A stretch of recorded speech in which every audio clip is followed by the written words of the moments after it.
This is the Atlas Emotion Series, where we share edge of the earth ideas for a new world.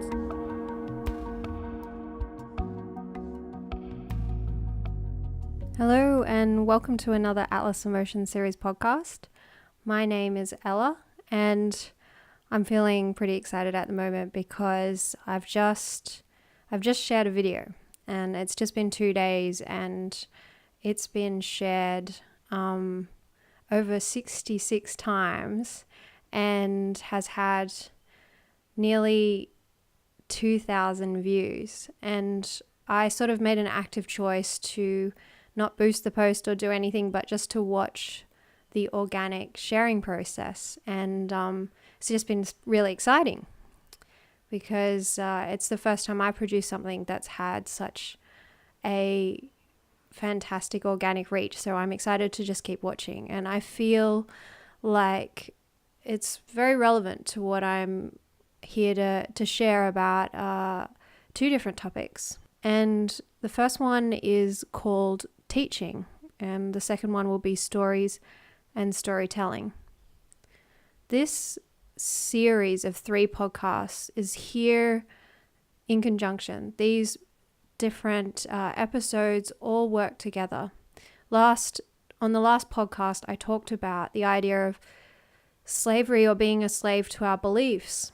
And I found that, particularly in relationship to my Cockatoo, that we moved to our new house, that she was feeling uncomfortable and very stressed. And it made me feel very stressed and distressed again, and like there was nothing I could do to help. But what actually happened was I began a journey of looking at things a completely different way. And the second topic that came up to me was teaching. And I just want to rephrase this, that what came to me in this process of working with her to feel assimilated into this environment was this idea of teaching, or what am I really here to learn? So I found that the power of teaching is really in being a learner again, and to find yourself as a learner. And this process has really been pulling me out of my mind and making me more of my heart. It's really continually placing me back in my heart and less from that place that things need to be a certain way or they should turn out a certain way, and to remember who I am, that I'm a being of the heart. And I guess the ultimate summary of this podcast is that the only way you can teach others is to be the light. And I think that we hear that so much, but the actual practice of that means many different things and a lot of difficulties a lot of the time. And that's what I'll be talking about in this episode. I had the phrase come to me, it's having the conversation without being the energy. So it's about being able to hold yourself and talk to others about difficult topics without being that energy of fear.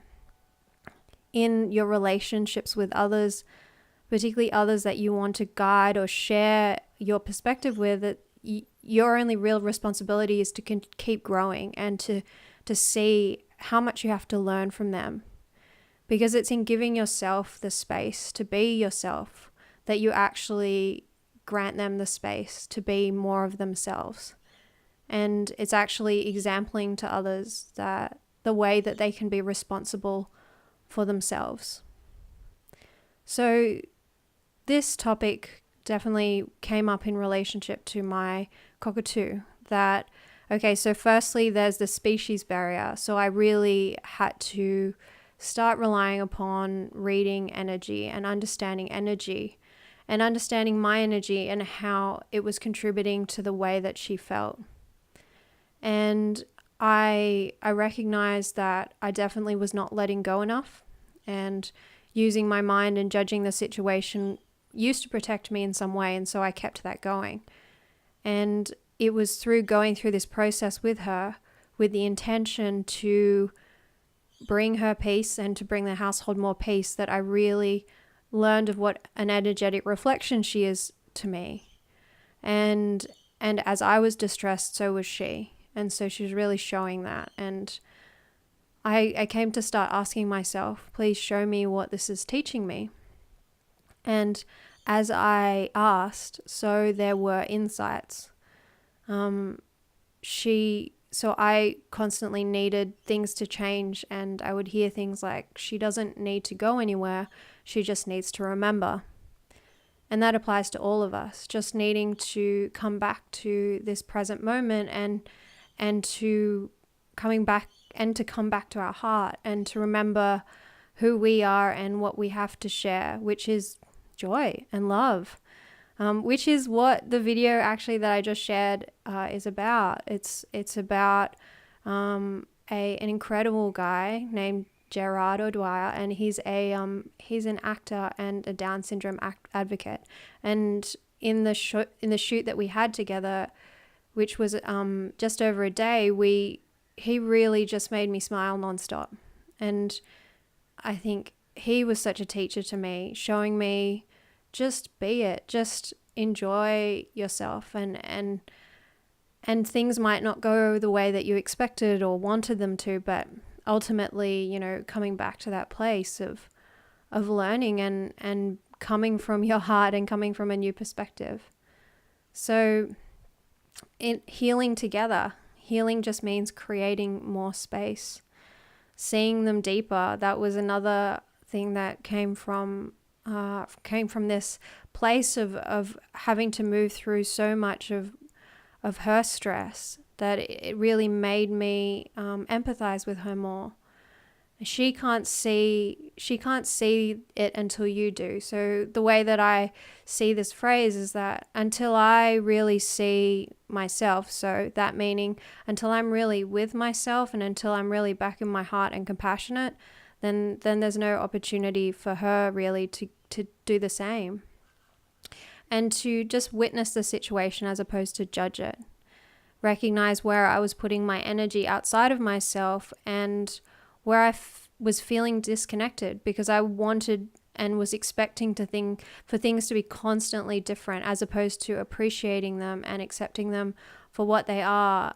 In me feeling like things needed to be different and things needed to change, I found that my cockatoo would be more stressed. And it was only when I really appreciated and could offer what I could, which was compassion in that moment, that she's started to really settle down. So I really I've kept focus on this intention for us to have peace in our household, and I've really let go of the how. And I really want to say that this is, like, I've just found this so applicable to my whole life.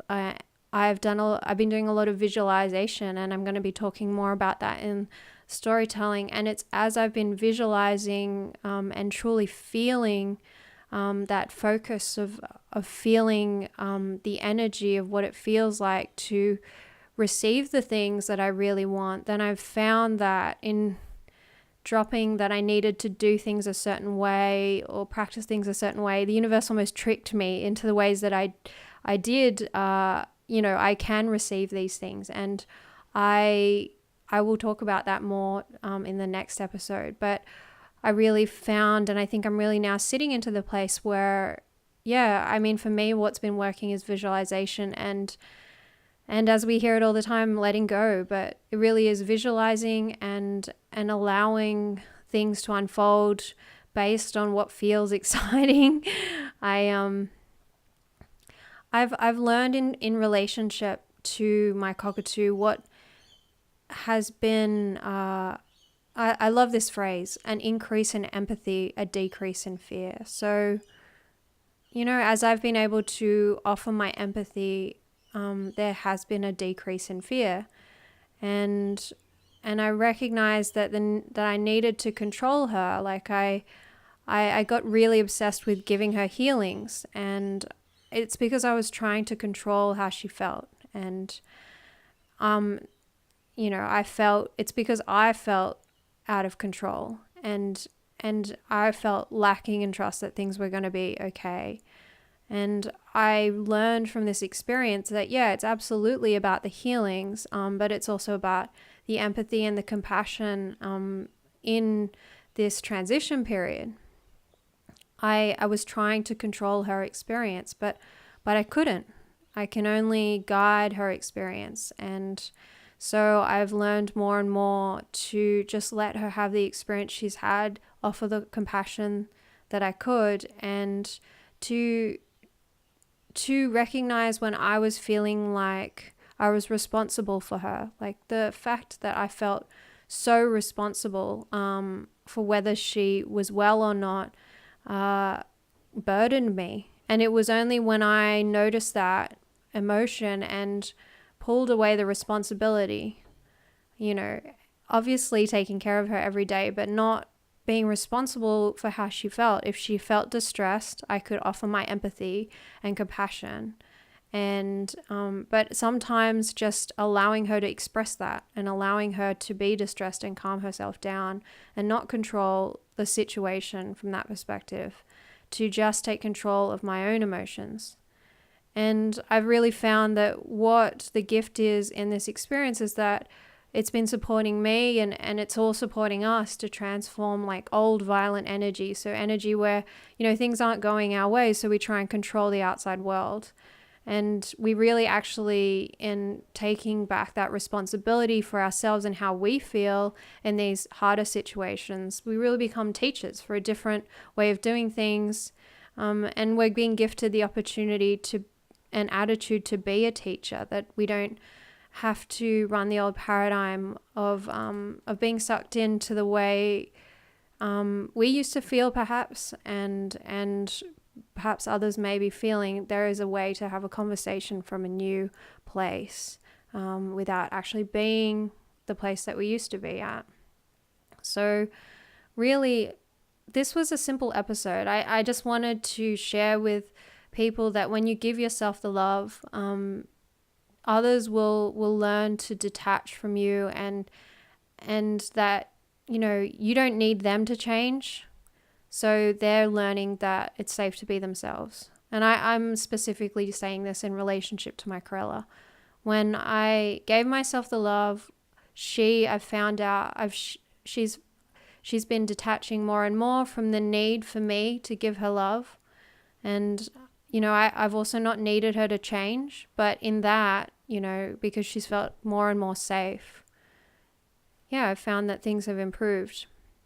And I've just allowed her to express without expecting her to be different, but to give that compassion in the moments where things seem to be pretty hard for her. And constantly holding on to this bigger picture, the picture of higher self, which is compassion, love, acceptance, more space, and not judging the way the space is being created, which is by making me, bring attention to the parts of myself that were, needed things to be different, that judged the situation I was in, that felt like by things not being a certain way, I wouldn't be successful or I wouldn't find peace. It's like, it just got me to dig even deeper and find my heart and find the joy and find, how much love that I have, and I want her to be healthy, and if me giving space to that situation is the way,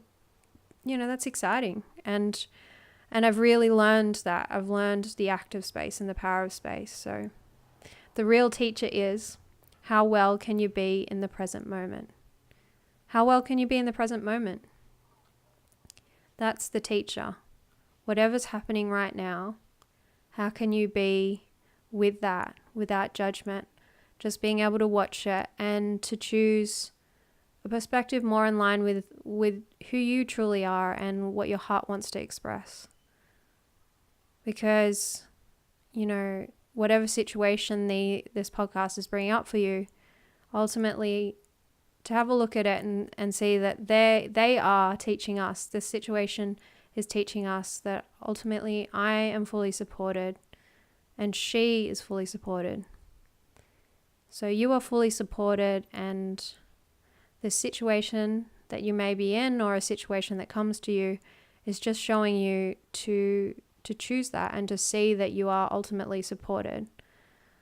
because, you're here to find that enrichment in yourself and to allow that enrichment to flow onto others, and to have that conversation from a place where you really feel enriched within yourself and you really are able to hold yourself. And yeah, I guess what I've learned is to be just continually learning and to not see the way that she feels as a judgment against myself, So yeah, that's today's episode, just short and sweet. I'm going straight into recording the next episode, which is stories and storytelling, because teaching is kind of the bridge to a new story that we're here to tell ourselves. And these difficult situations we find ourselves in, starting from the beginning podcast, that we are a slave to our beliefs and we have no choice but to believe the things we do or to act out certain situations constantly. Well, it's just about a new perspective, a new story, and I heard today that practice is the grounding of that. So a new story told to yourself, and the practice of constantly repeating that new story in feeling, in action, in daily practice. So yeah, thanks for joining me on this one, and I really look forward to seeing you on the next episode. See you later.